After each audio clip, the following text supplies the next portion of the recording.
ఉన్నటువంటి యువత అందరి నోట్లో మట్టి కొట్టాడు రాష్ట్ర ముఖ్యమంత్రి. 2 వారాల క్రితం మీరు చూశారు కదా, బ్రెజిల్ నుంచి ఏమొచ్చింది విశాఖపట్నానికి 25,000 టన్నుల మాదక ద్రవ్యాలు, 25,000 టన్నులు. 1 కాదు 2 కాదు.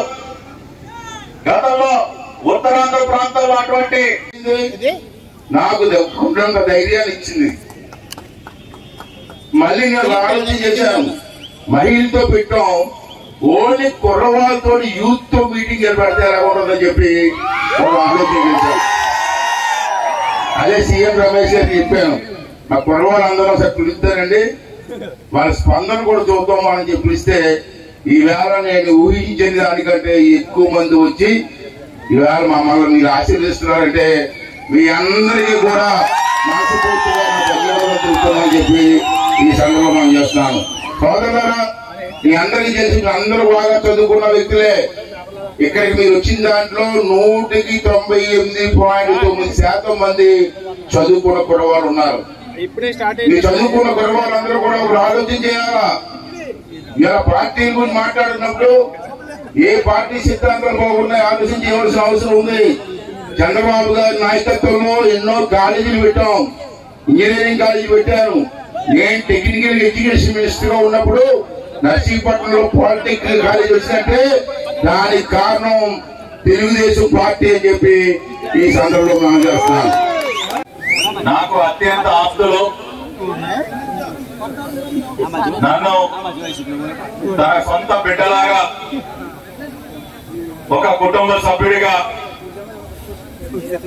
నేను ఏ కష్టంలో ఉన్నా సరే నాకు అన్ని రకాలుగా నా వెన్నంటే ఉండి నాకు ధైర్యం చెప్పేటటువంటి వ్యక్తి, నా తండ్రికి సమానులైనటువంటి చింతకాయల అయ్యన్న పాత్రుడి గారి ఆహ్వానం మేరకు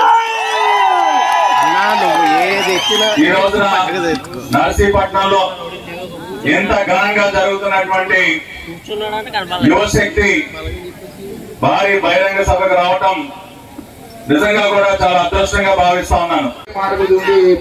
ఈవేళ మీకు తెలుసు, రాష్ట్రంలో భారతదేశంలో నిరుద్యోగం ఎక్కువ ఉన్న రాష్ట్రాల్లో 24% నిరుద్యోగులు ఉన్న దేశంలోనే ఏపీ ప్రథమ స్థానం ఉంది. ఉద్యోగాలు కాదు, ఉద్యోగాలు లేకుండా ఉన్న కుర్రవాళ్ళకి ఎక్కువ శాతం రాష్ట్రంలో.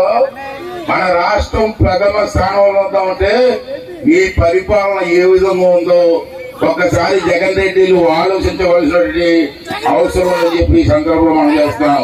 అలాగే 4.5 ఏళ్ళలో రాష్ట్రంలో యువత ఉద్యోగాలు లేక పొరుగు రాష్ట్రాలు వలసపోతున్నారు. ఇవాళ చాలా బాధాకర విషయం.